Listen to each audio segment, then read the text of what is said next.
ॐ ॐ भूर्भुवः स्वः तत्सवितुर्वरेण्यं भर्गो देवस्य धीमहि धियो यो नः प्रचोदयात्। ओम सद्गुरु चरण कमलेभ्यो नमः।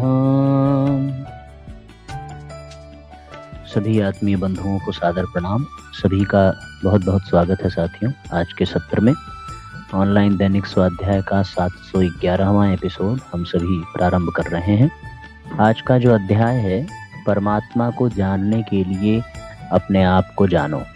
इस अध्याय का चिंतन और इस अध्याय का स्वाध्याय हम सभी करेंगे, पर उसके पूर्व आइए आज के सत्र को शुभारंभ करें। इसके पहले कल जिन लोगों ने प्रश्नों का उत्तर दिया था, उनके एवं उनके परिवार के सभी परिजनों के उज्जवल भविष्य के लिए भगवान महाकाल से प्रार्थना करें। इसे आप सब में से कोई अन्यथा बिल्कुल नहीं लेगा साथियों, क्योंकि ये केवल और केवल इसलिए किया जा रहा है जिससे आप लोग गहराई से ध्यान से सुने, और फिर जब आपके निमित्त और पूरे परिवार के लिए ये भगवान से प्रार्थना की जाएगी तो निश्चित रूप से उसका लाभ मिलेगा। पर इसका ये तात्पर्य नहीं कि अन्य किसी से कोई बैर है या अन्य किसी के लिए कोई प्रार्थना नहीं की जाएगी। शुभकामना सबके लिए है, आप सब हमारे अपने हैं, पर एक ये थोड़ा सा कड़ी जोड़ना आवश्यक है जिससे लोग और भी गहराई से सुने और भी गहराई से ध्यान दें। इसका विशेष ध्यान रखेंगे। तो सुंदरी गौंड ने इसका जवाब दिया था देवरिया से। उन्होंने स्नेहा राय ने देवरिया से जवाब दिया था। इन दो परिजनों ने चैट बॉक्स में, कमेंट बॉक्स में लिख करके प्रश्न का उत्तर दिया था। अब आगे भी हम लोग विचार करें तो लाइव चैट में भी बहुत से परिजनों ने जवाब दिया है। एक एक करके उन सभी के लिए भावपूर्वक भगवान महाकाल से प्रार्थना करते हुए कि सब सुखी हों सभी। किशोरी प्रसाद बाबूजी, अनुराधा दीदी, इन लोगों ने गलत जवाब दिया है 111 बता दिया था। नीलम माता जी ने 112 बता दिया था, पर वास्तव में 110 पृष्ठ संख्या से प्रारंभ हुआ था। ठीक ना? तो आइए, जिन परिजनों ने सही जवाब दिया है उनको बहुत बहुत शुभकामना देते हुए महामृत्युंजय मंत्र का उच्चारण करेंगे। ओम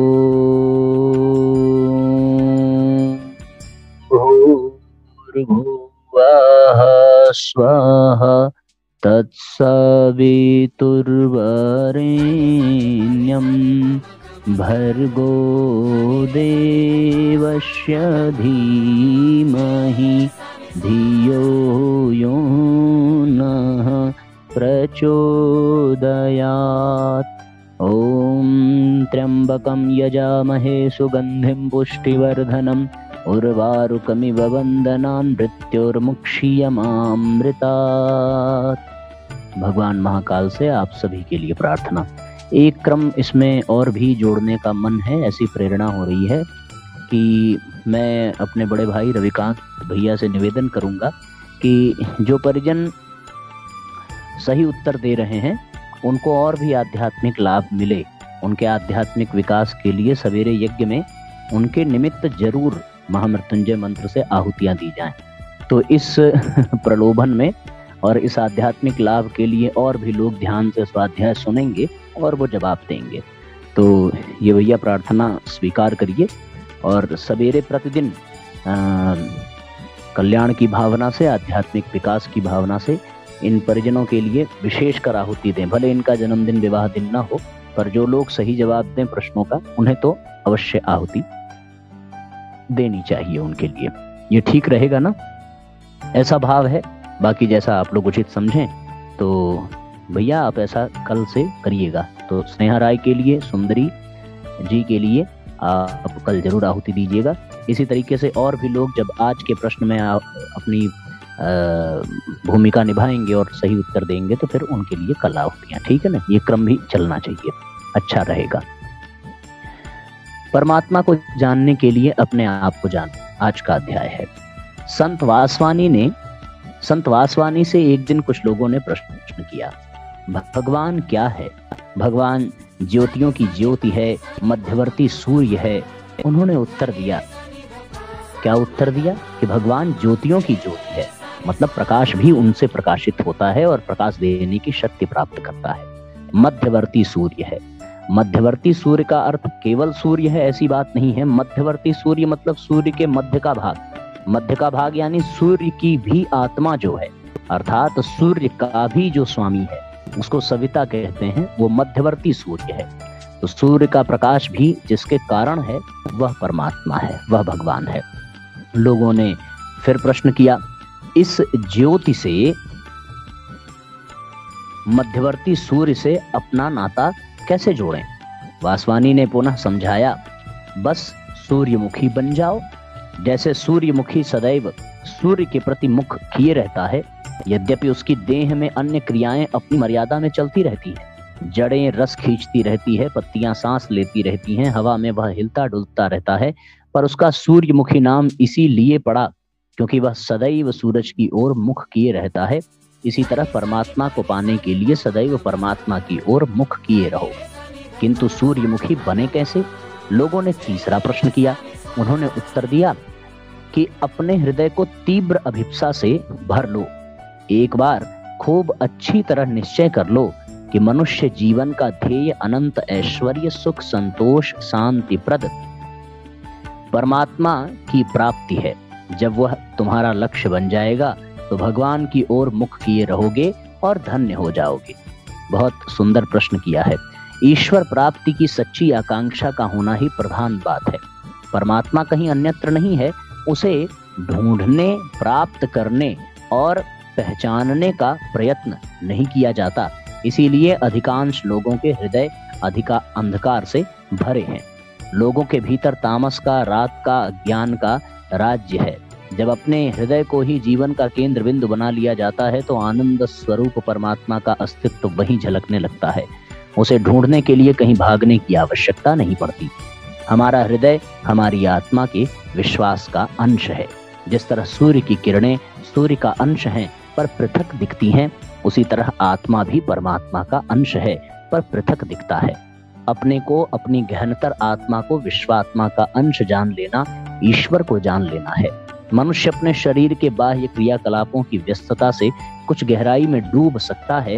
ये सभी उसके गुण हैं, विशेषताएं हैं, पर वह स्वयं इनसे परे है। वह इनसे परे जाकर अपने को इनसे भिन्न, शक्तिशाली और परम तेजस्वी, सर्वद्रष्टा, सर्वव्यापी, सर्वांतर्यामी, विशुद्ध आनंद स्वरूप प्रकाश अनुभव कर सकता है। जिन लोगों ने अपने भीतर ईश्वर की शोध की है, वे सब अंततः इसी निष्कर्ष पर पहुंचे हैं।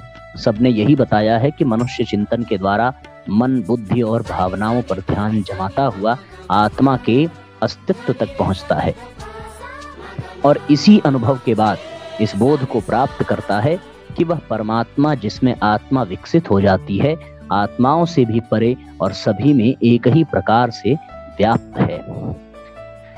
एक गांव में एक बार नानक का आगमन हुआ। वे कहते थे, ईश्वर सबके अंदर है, हिंदू मुसलमान का कोई भेद नहीं। उस गांव के नवाब ने उनसे कहा, आपके लिए तो मंदिर और मस्जिद एक बराबर है, तो क्या आप आज हमारे साथ मस्जिद में नमाज पढ़ने को तैयार हैं? नानक ने बहुत आनंदित होकर कहा, जरूर जरूर, परमात्मा की प्रार्थना में सम्मिलित होने से बड़ा आनंद और क्या है। फिर सब लोग मस्जिद में गए और नमाज शुरू हुई। सब लोग नानक की नमाज देखना चाहते थे, किंतु नानक चुपचाप एक कोने में खड़े हो गए और सबको देखने लगे। उनको इस प्रकार खड़ा देखकर नमाजी बहुत गुस्सा हुए। वे नमाज भी पढ़ते और बीच बीच में नानक की ओर क्रोध से देख भी लेते थे। जल्दी जल्दी किसी तरह बेचारों ने नमाज पूरी की और सब एकदम नानक पर टूट पड़े। किसी ने उन्हें धोखेबाज कहा, किसी ने वचन तोड़ने वाला। नवाब ने आंख लाल पीली करके डांटा, आपने नमाज क्यों नहीं पढ़ी? नानक हंसे और बोले, आप लोगों ने भी तो नहीं पढ़ी, इसलिए हमने भी नहीं पढ़ी। आप लोगों का खेल देखता रहा। यदि आप नमाज पढ़ते रहते तो फिर मेरे लिए भी चुपचाप खड़ा रहना कठिन ही हो जाता। कितनी सारगर्भित और कितनी महत्वपूर्ण कहानी है ये, हमें इस पर विचार करना चाहिए साथियों। यदि तुम भी नमाज पढ़ रहे होते तो फिर मैं भी अवश्य पढ़ता। उन नमाजियों की तरह जो लोग ईश्वर प्राप्ति की बात तो करते हैं, किंतु उनकी सारी उलझन जीवन के बाह्य क्रियाकलापों की तरह तक ही सीमित रहती है। इसलिए उनका नानक अर्थात उनका मन भी आत्मानुभूति में खो नहीं पाता। जिस दिन शरीर और मन की सारी चेष्टाएं सिमटकर आत्मा में केंद्रित हो जाती हैं, अंधकार उसी दिन दूर हो जाता है और मनुष्य परमात्मा के निकट पहुंचा हुआ अनुभव करने लगता है। मध्यम निकाय में तथागत का एक सुंदर उपदेश है। वह कहते हैं, कल्पना करो कि किसी मनुष्य के पैर में विष बुझा तीर चुभ गया है। यदि वह मनुष्य कहे कि मैं तब तक तीर नहीं निकलवाऊंगा जब तक मुझे ज्ञात न हो जाए कि तीर चलाने वाले का नाम, कुल और गोत्र क्या था, वह ऊंचा था या मझले कद का, या धनुष कैसा था, प्रत्यंचा कैसी थी, तीर कैसा था। लोग परमात्मा के संबंध में ही ऐसे तर्क वितर्क वाद विवाद करते हैं, पर अपने हृदय में जीवन के बोझ, दुख, कठिनाइयों, दैवी आपत्तियों का जो तीर चुभा हुआ है, उसे निकालने की ओर किसी का ध्यान नहीं है। हमें सर्वप्रथम आत्मा के दर्द को अनुभव करने की आवश्यकता है। बाह्य जीवन के प्रपंचों को छोड़कर अंतर्मुखी होने की बड़ी आवश्यकता है। बाहरी क्रियाओं को केवल सहयोगी मानना चाहिए। वे लक्ष्य, सत्य या परमात्मा की प्राप्ति का साधन बनाई जा सकती है। इसलिए अपने शरीर, मन और भावनाओं के केंद्र बिंदु को बेधने की आवश्यकता नहीं कि कौन सा तत्व कितना सुखद है, किस सुख की प्राप्ति के लिए किधर दौड़ना चाहिए। जब इन सब बातों को साधन बना लिया जाता है तो आवश्यकताएं भी घट जाती है और लक्ष्य भी अपने समीप ही स्पष्ट होने लगता है। उसे पाने के लिए न तो लंबे साधनों के लिए दौड़ना पड़ता है और न घर ही छोड़ना पड़ता है। उपनिषदों ने आत्मा वारे द्रष्टव्यः श्रोतव्यो मंतव्यो निदिध्यासितव्यः कहकर इसी तथ्य को व्यक्त किया है और बताया है कि विभिन्न साधनों से तुम अपने आप को पहचानो। जिस दिन आत्मशक्ति का विश्वास जाग जाता है, उस दिन परमात्मा के अस्तित्व का विश्वास जमते देर नहीं। विश्वास का जमना उतना ही आनंददायक है जितना परमात्मा की प्राप्ति। सबको आवाज आ रही होगी और सारी चीजें स्पष्ट हो रही होंगी। कहानियों के माध्यम से सारी चीजें पूज्य गुरुदेव बताते हैं साथियों, तो ये बहुत ही सरल, बहुत ही आसान है। इसके पहले हम लोगों ने ऋषि वासवानी की कहानी सुनी। उनके शिष्यों ने 2-3 प्रश्न पूछे, उन्होंने सूरजमुखी बनने के लिए कहा और उसके लिए ईश्वर को जानने, ईश्वर को पहचानने, ईश्वर तत्व को समझने के लिए जिज्ञासु होना अत्यंत आवश्यक है। उसके बाद गुरु नानक देव की कथा आती है।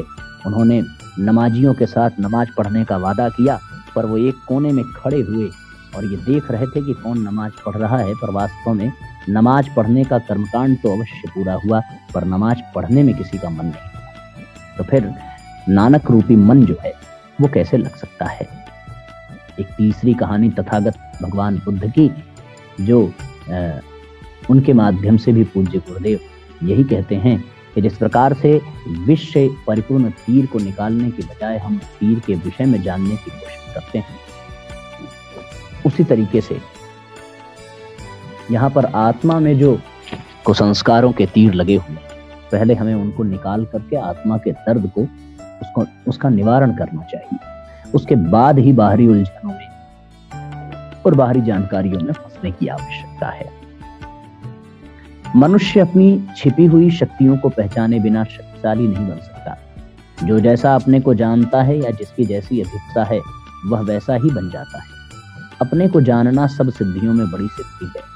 लाखों में 1-2 होते हैं जो अपने को जानने का यत्न करते हैं। यत्न करने वालों में भी थोड़े से ऐसे होते हैं जो आत्मा के अस्तित्व को पहचानने के लिए देर तक अपने आप को निर्दिष्ट किए रहते हैं। जिसने भी मनुष्य देह में जन्म लिया है, वह आत्मा के समीप पहुंचा दिया गया है, किंतु थोड़े ही हैं जो उसमें प्रवेश पाते हैं। शरीर में काम, क्रोध, मोह, संतोष, दंड, दया आदि अनेक भावनाएं, ये सब या तो आनंद की प्राप्ति के लिए है अथवा आनंद में विघ्न पैदा होने के कारण।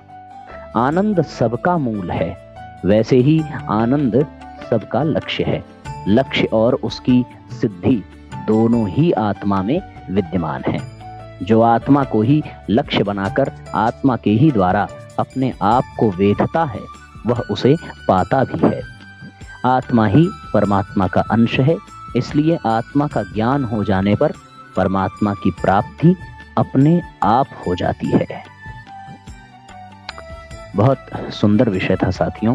हम लोग विष का तीर कहां से आया, मतलब क्रोध कहां से आया, काम कहां से आया, मोह, लोभ, तृष्णा, वासना कहां से आई, ये जानने के बाद क्या हम उससे ऊपर उठेंगे।